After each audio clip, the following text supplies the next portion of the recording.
والأخوات السادة الصحفيون، مرحبا بكم في النقطة الصحفية اليومية حول جائحة كورونا.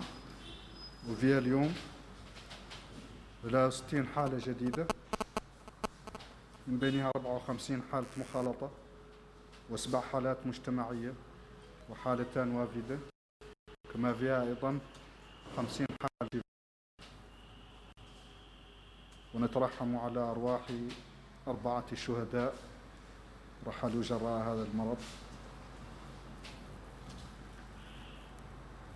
وهكذا بلغ عدد الحالات 5087 منذ بداية الجائحة، من بينهم 4792 حالة مخالطة و141 حالة مجتمعية و145 حالة مستوردة. كما بلغ عدد حالات الشفاء 1994، ورحل عنا 139 شهيد جراء هذا المرض، يرحمهم الله جميعا. الحالة الوبائية اليوم تتميز ب 2954 حالة نشطة، من بينها 2470 بدون أعراض، و478 بأعراض خفيفة، و6 حالات تحتاج الرعاية. الفحوصات كان عددها في 24 ساعة الأخيرة 850، من بينها 137 للبحث و713 للتشخيص، وبلغ عددها الإجمالي إلى 47355 منذ بداية الجائحة. أما توزيع فحوصات 24 ساعة الأخيرة على الولايات فهو كالتالي: 32 من الحوض الشرقي، فحص من الحوض الغربي، 7 من العصابة، 6 من قرقل، 47 من البراكنة، 30 من الترارزة، 40 من أدرار، 10 من واديبو، 8 من تقانت، و8 من قديماقة، 7 من تير الزمور، و7 من إنشيري، 241 من نواكشوط الغربية، و269 من الشمالية، و137 من الجنوبية. الحالات الجديدة تتوزع على النحو التالي: حالتان من النعمة، وحالة من العاق، 4 حالات من بابا بي، 1 من بوغي، 4 حالات من مدردرة، 1 من روسو، 12 من أطار، حالة من واديبو، 3 حالات من الأقصر، 3 من السبخة، 8 من تفرق زينة، حالتان من دار النعيم، 3 من التيارت، 6 من توجونين، 5 من عرفات، و5 من الميناء، وحالتان. Chers citoyens, la situation épidémiologique d'aujourd'hui se caractérise par 63 nouveaux cas, dont 54 cas contacts, 7 cas communautaires, 2 importés. Elle se caractérise également par la guérison de 50 malades patients qui étaient Covid positifs. Et malheureusement, on a enregistré 4 décès au cours des dernières 24 heures. Yarhamoumullah. Ainsi, le nombre de cas enregistrés depuis le début de la pandémie a atteint 5087 cas, dont 4792 de contacts, 141 communautaires, 154 importés.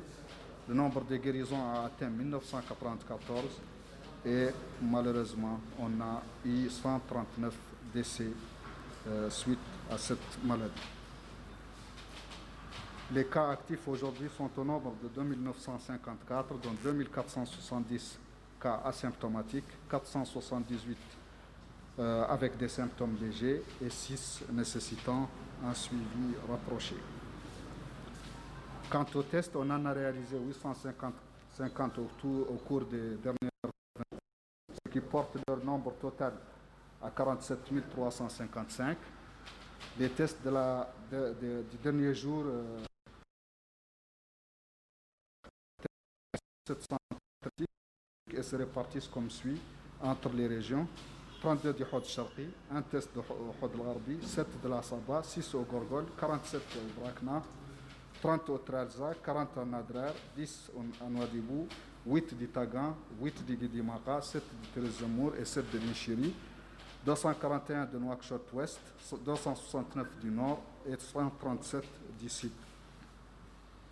Les nouveaux cas se répartissent ainsi qu'il suit entre les Moukata: 2 de Nema, 1 d'Alek, 4 de Bababé, 1 de Bogué, 4 de Medeldra, 1 de Rosso, 12 دطار، 1 de Noisy, 3 d'Ixar, 3 de Sebkha, 8 de Tevraghzena, 2 cas de Darnaïm, 3 de Terre, 6 de Toujounin, 5 d'Arafat, 5 cas d'Elmina et 2 cas de Riyad. نختار اليوم نعلق شوي على بالمناسبة الأليمة لرحيل 4 أشخاص، تسجيل 4 وفيات في اليوم الأخير. نختار نعلق على خصوصية قد تكلمنا عنها لهذا المرض والخطورته على فئات معينة من المجتمع، وكيف قلنا هم الأشخاص المسنين ما فوق 65 سنة. هذه الأشخاص أولا أجسامهم ضعيفة نظرا للسن، تقدمهم بالسن. ثانيا نرى عدة مشاكل تتعلق بسيرة حياتهم هم، تتعلق بالرعاية الصحية اللي تلقاوا لها في حياتهم كاملة. نظرا لكل هذه الأسباب هؤلاء الأشخاص في مجتمعنا ياسر فيهم يعودوا عندهم إصابات إما بالسكري، إما بأمراض القلب والشرايين، إما بالقصور الكلوي، وبالتالي هؤلاء الأشخاص يحتاجوا رعاية خاصة. هذا المرض والحقيقة عند الشباب وعند الناس اللي عندها مازالت مناعة وقوتها هذا المرض سيمر حتى دون أن يفطن. ما فهم مشكلة مطروحة. المشكلة الوحيدة على أنهم ينقلوه لمثل هذه الأشخاص اللي يقدروا يعودوا يشكل خطر عليهم. وبالتالي غالب حالات الوفيات اللي نسجلوا إما وفيات تحدث في البيوت دون ما أنها تصل قاع للمؤسسات الصحية، والله حالات تتعقد في البيوت وتصل للمستشفيات عند الوفاة والله ساعات قبل الوفاة، وبالتالي ما توفق الأطقم الصحية بإنقاذه. وهذا راجع كيف قلت لضعف أجسامهم، بنيتهم الجسدية، وعلى أن هذا المرض يتعقد أساسا عندهم يقر مالي راجع لطبيعة المرض، على أنه يعود عندك بريقاج اللي له 15 دقيقة 20 دقيقة عادي ما عنده أي مشكلة. وذا هو اللي يقولون دائما في المستشفيات، يقولون لهم هذا ما كان عنده أي مشكلة، طرا له قليق نفس اللي له ورك ساعة ولا ثلثين، والله يقولوا هذا طرا له مشاكل لا من يامس والله جاء في الحمى لا كذاش. غير خصوصية هذا المرض على أنه يعود رجاج عندك به له نص ساعة 20 دقيقة في حالة طبيعية يقدر تتعقد حالته وتتأزم في دقائق. وهذا هو سبب الوسامة في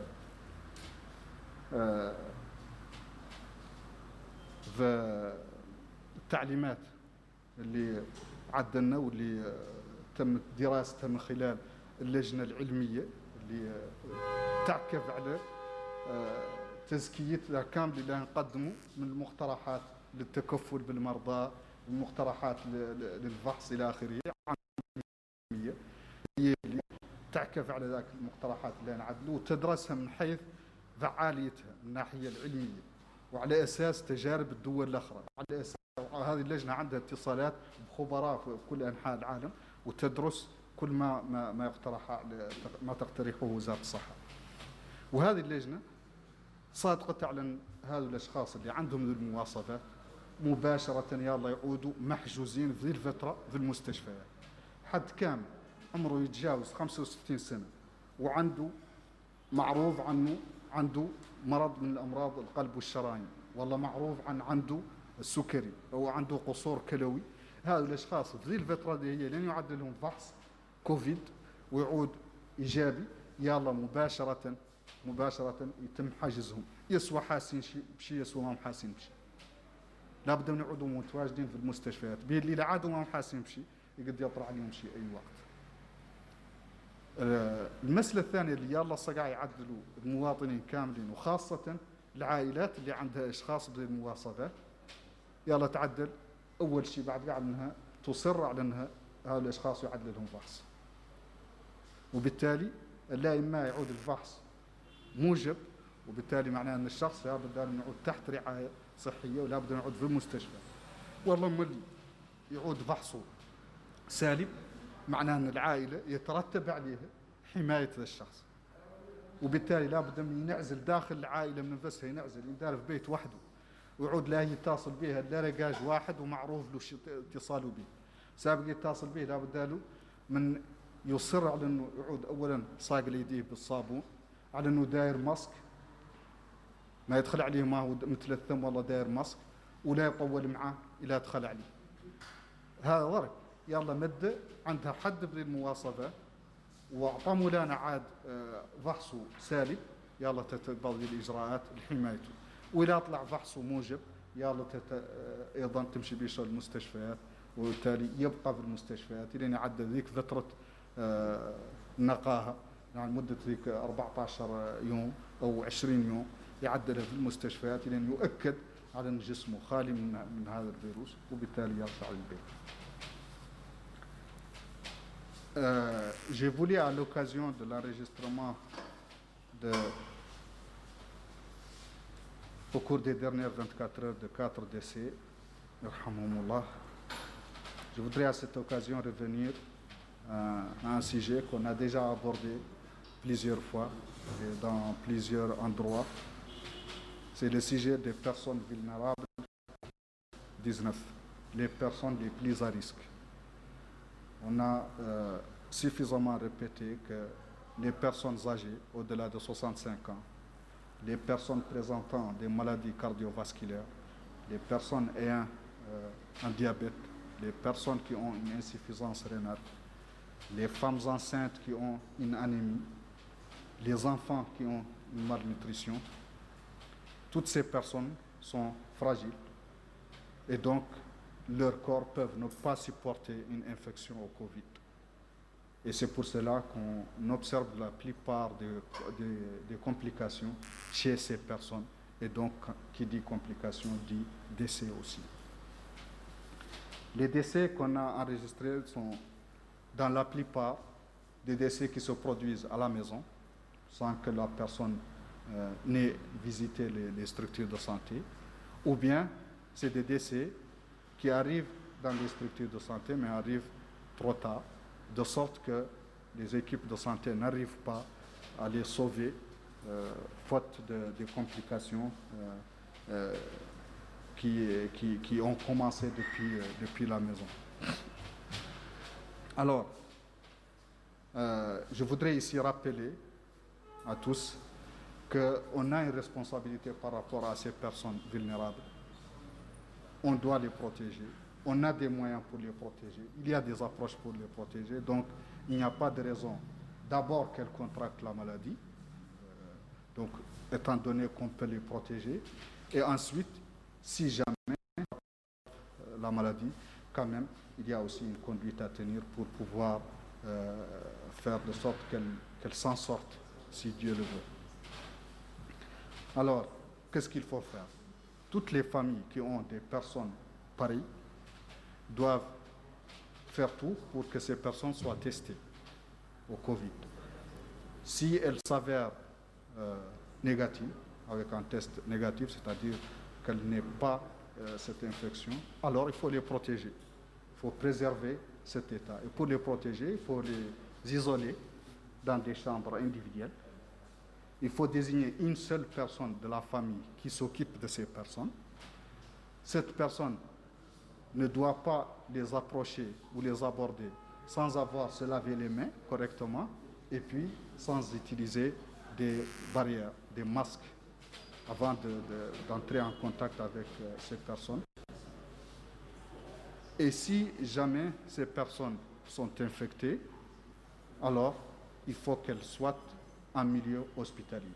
Qu'elles aient des symptômes ou qu'elles n'aient pas des symptômes, ces personnes doivent être en milieu hospitalier parce que tout simplement, la caractéristique de cette maladie est telle que on peut voir une personne qui est bien portante 20 minutes ou une demi-heure plus tôt et son état de santé peut se dégrader rapidement et elle peut mourir rapidement d'une complication du Covid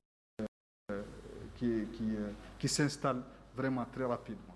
C'est pour cela que le conseil scientifique que nous avons mis en place a adopté un protocole de prise en charge qui préconise l'hospitalisation systématique de toute personne âgée de plus de 65 ans avec une comorbidité, l'une de ces maladies chroniques, ou bien les femmes enceintes qui ont une anémie, ou bien les enfants malnutris qui sont Covid positifs.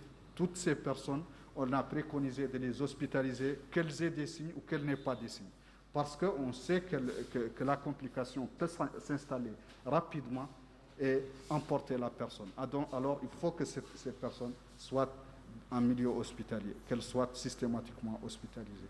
J'espère que nos citoyens comprendront ces messages et agiront en conséquence. Et ensemble, Inch'Allah, on sortira de cette crise et on sauvera le maximum possible de nos personnes âgées. Je vous remercie et à demain.